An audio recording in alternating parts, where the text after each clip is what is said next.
सभी का हार्दिक अभिनंदन है।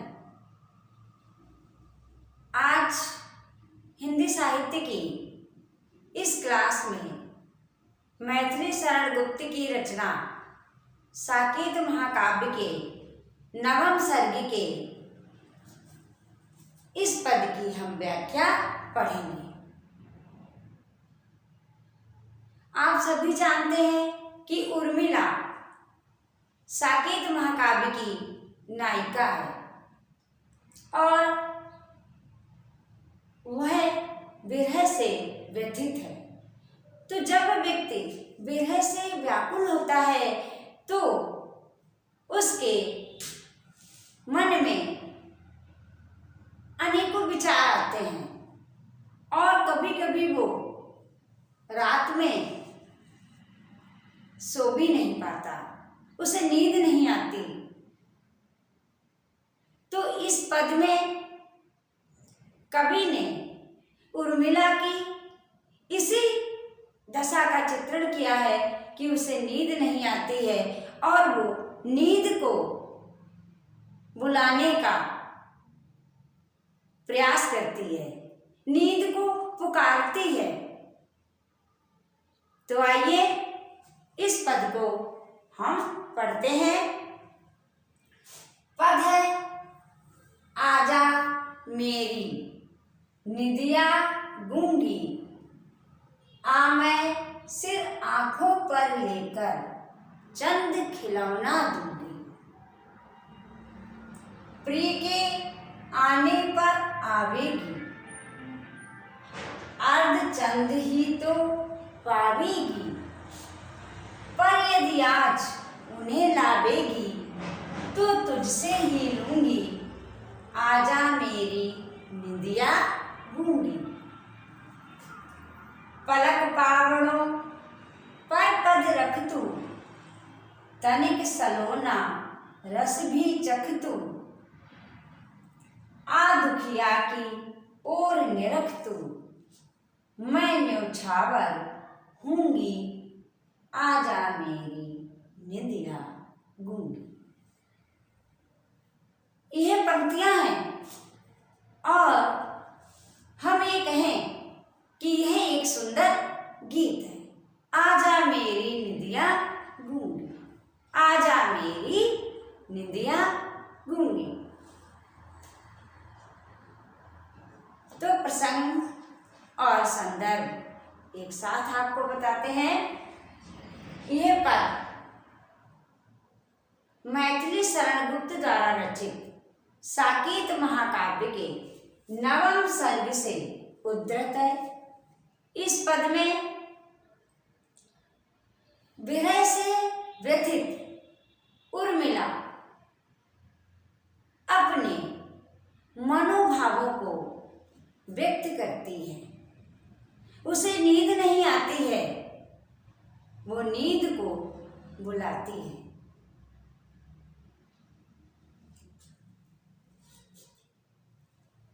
अब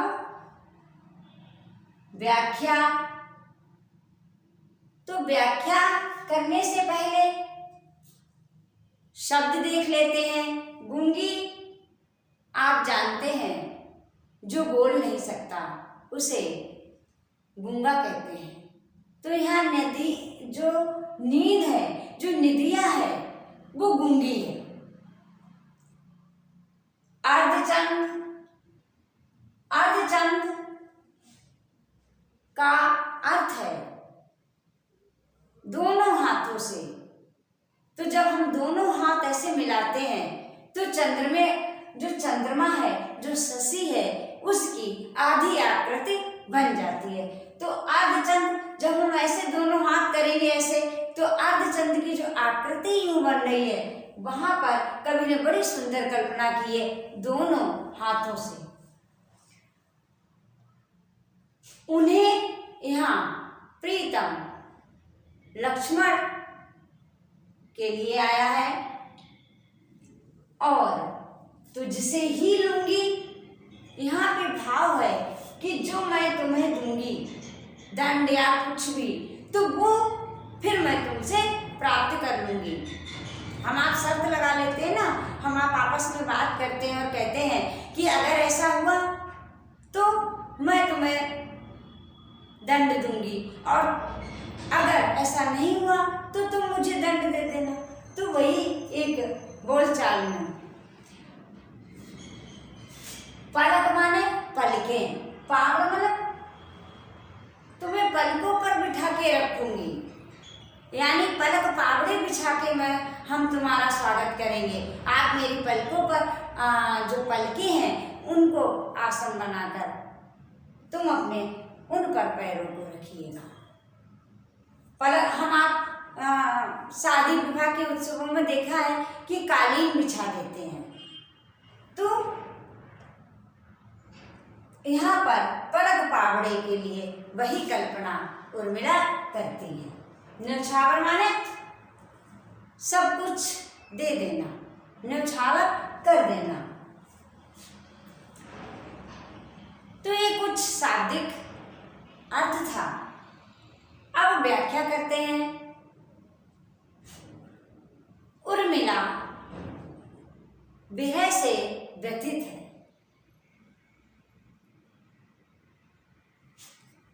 ऐसे में उसे रात्रि में नींद नहीं आ रही है।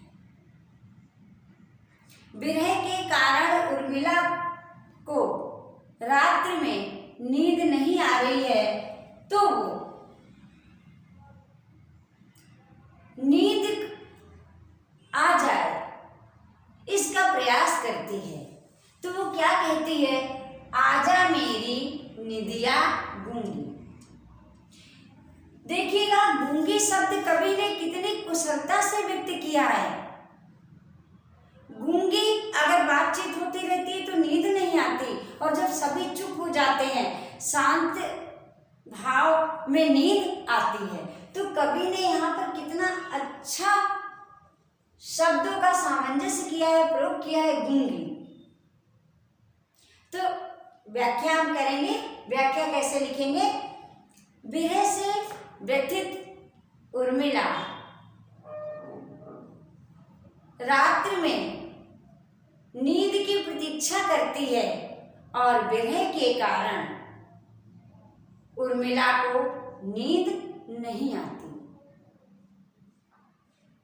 ऐसे में उर्मिला नींद आ जाए इसका प्रयास करती है। वो नींद को बुलाती है। वो क्या कहती है? आजा मेरी निदिया गूंगी। नींद तुम आ जाओ, मैं तुम्हारी प्रतीक्षा कर रही हूँ। नींद तुम आ जाओ, मैं तुम्हें सिर आंखों पर बिठाकर रखूंगी, अर्थात मैं तुम्हारा स्वागत करूंगी।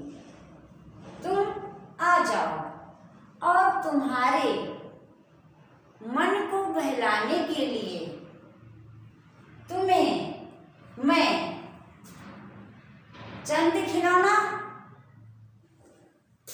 चंद्रमा का खिलौना दूंगी। आ जाओ निदिया गूंगी।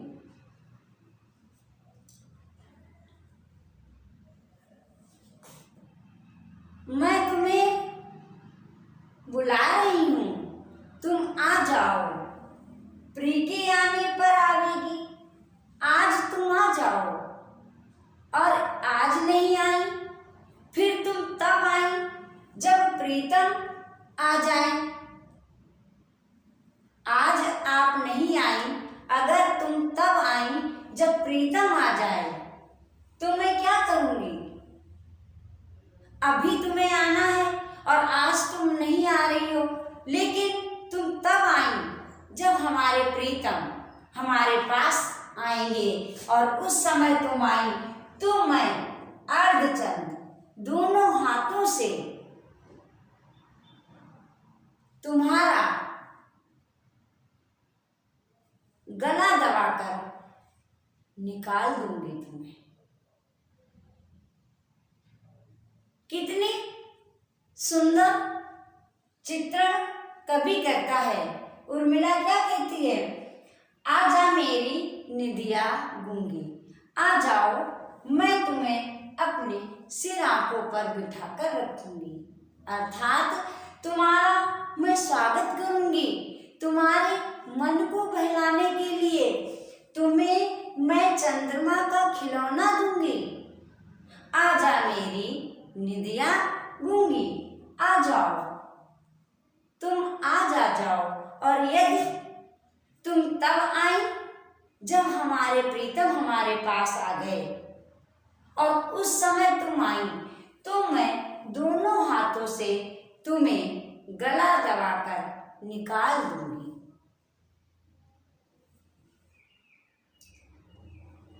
पर यदि आज तुम आई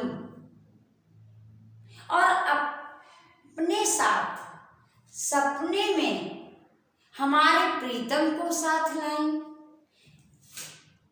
यदि आज तुम आई और अपने साथ स्वप्न में हमारे प्रीतम को लाई, उनके हमें सपने में दर्शन हुए, तो जो दंड गला दबाकर तुम्हें बाहर निकालने का मैं दूंगी, वही दंड तुम फिर मुझे दे देना, तो तुझसे ही लूंगी। यदि आज तुम आई और अपने साथ स्वप्न में हमारे प्रीतम को लाई और हमें हमारे प्रीतम के दर्शन हो गए, स्वप्न में हमने उनके दर्शन कर लिए, उनको लाई, तो तुम जो मैं तुम्हें दंड दे रही हूँ गला दबाकर तुम्हें बाहर निकाल देने का, वही दंड तुम मुझे देना। आजा मेरी निधिया गूंगी, तुम आ जाओ, मैं तुम्हारी प्रतीक्षा कर रही हूँ। आ जाओ नींद, तुम आ जाओ, तुम आ जाओ, तुम मेरे पलक रूपी आसन पर अपने पग को रखो, पद रखो, अर्थात तुम हमारे पलक रूपी आसन पर विराजमान हो। मैं तुम्हारी पलक पावड़े बिछाकर प्रतीक्षा कर रही हूँ। आ जाओ मेरी निधिया, तुम आ जाओ, मैं पलक रूपी आसन पर विराजमान करूंगी। तुम आकर मेरे पलक रूपी आसन पर विराजमान हो और तुम सुखानुभूति का अनुभव करो।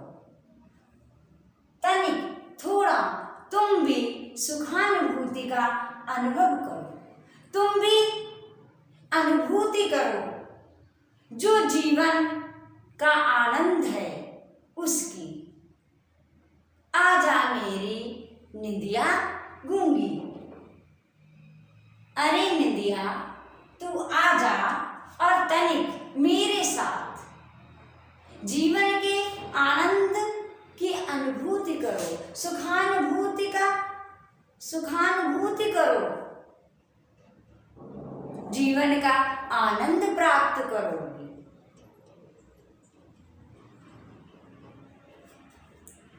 तुम आ जाओ और तुम्हें भी जीवन के सुख का आनंद प्राप्त होगा। आ जाओ मेरी निधिया, तनिक तुम दुखियों के ओर भी देखो, तनिक तुम मुझ दुखिया को भी देखो, मेरी ओर भी देख लो। तनिक मेरी निधिया तुम दुखिया की ओर देखो, तुम मुझ दुखिया की ओर देख लो। देखो तुम आ जाओ, मैं सब कुछ तुम पर न्योछावर कर दूंगी। अच्छी पंक्तियां हैं। आजा मेरी निदिया गूंगी, मैं तुम्हारी पलक पावड़े बिछाकर प्रतीक्षा कर रही हूँ।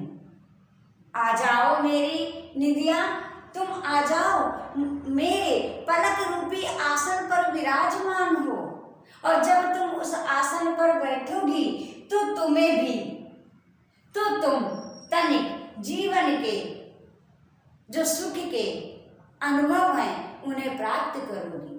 जीवन की सुखानुभूति तुम्हें प्राप्त होगी, तुम्हें जीवन का आनंद प्राप्त होगा। आजा मेरी निदिया, आजा। अरे निदिया, तुम तनिक मुझ दुखिया की ओर भी देखो, मुझ दुखियारी की ओर देखकर ही तू आजा। आजा मेरी निदिया, मैं तुम पर सब कुछ न्यौछावर कर दूंगी। आजा मेरी निदिया गूंगी, आजा मेरी निदिया आजा। यह इन पंक्तियों की व्याख्या थी। अब विशेष लिखेंगे, तो विशेष में हम क्या लिखेंगे देखिएगा। उर्मिला कैसी है? विरह से व्यथित, तो हम लिखेंगे विरह के कारण उर्मिला को नींद नहीं आती। तब वह नींद नहीं आती, तब वह नींद आ जाए, इस आशय से मधुर कल्पना करने लगती है।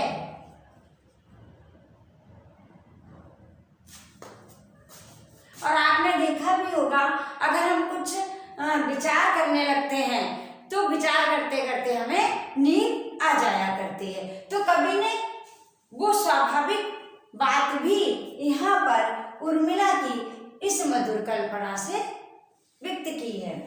अब नंबर 2 पे उर्मिला व्यथित है, तो विरह की मार्मिक व्यंजना हुई है, व्यंजना हुई है।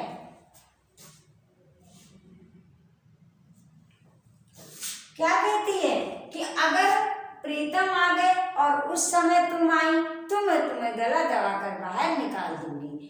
तुम और फिर पुकारती नींद आ जाओ, बुलाती नींद को। तो ये विरह से व्यथित है उर्मिला। और जब व्यक्ति परेशान होता है तो उसके मन में विचार आते हैं। कवि ने बड़ी कुशलता से उस विरह की मार्मिक व्यंजना की है। अब नंबर 3 बिंदु पे हम क्या लिखेंगे? अलंकार। अब देखिएगा, इसमें अनुप्रास अलंकार है। अनुप्रास अलंकार। दूसरा रूपक अलंकार है। पलक रूपी आसन पर आ जाओ, मैं चंद्रमा का खिलौना दूंगी, कल्पनाएं करती है। तो यहाँ पर रूपक अलंकार है। रूपक अलंकार। और आप जानते हैं नींद कोई मानव नहीं है, उस पर मानव क्रिया व्यापार आरोपित किया गया है।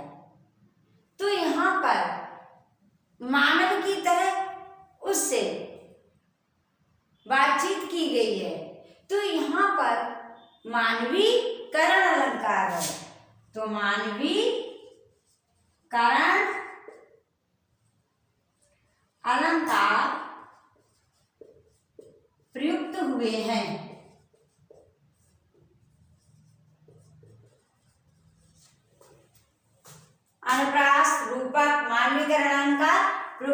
हैं। और अब जो विशेष बात है वो आप देखिएगा, सिर आंखों पर, यानी सिर आंखों पर बिठाना। तो नंबर 4, सिर आंखों पर बिठाना मुहावरा है।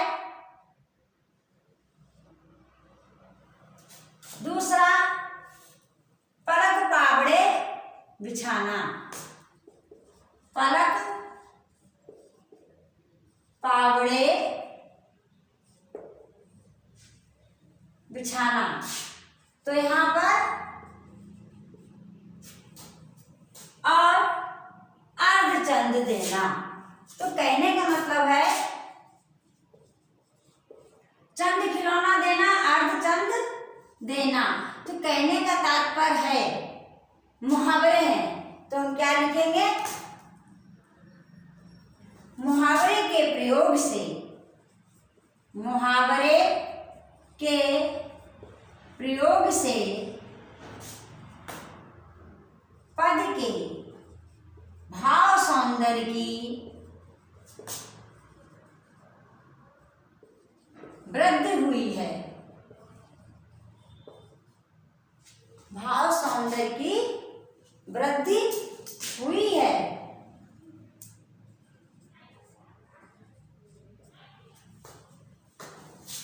तो आंखों पर लेना या बिठाना, पलक पावड़े बिछाना, अर्धचंद देना, ये सब मुहावरे हैं। तो इन मुहावरों के प्रयोग से, जब हम मुहावरे प्रयोग करते हैं किन्हीं पंक्तियों में, तो उसका जो सौंदर्य है उसमें वृद्धि हो जाती है। तो ये था आज के पद का अर्थ, उसका विशेष। तो मुझे पूरी उम्मीद है कि आपने इस पद की व्याख्या समझ ली होगी। हमें आप पर विश्वास है कि आपको ये व्याख्या समझ में आ गई। आज इतना ही।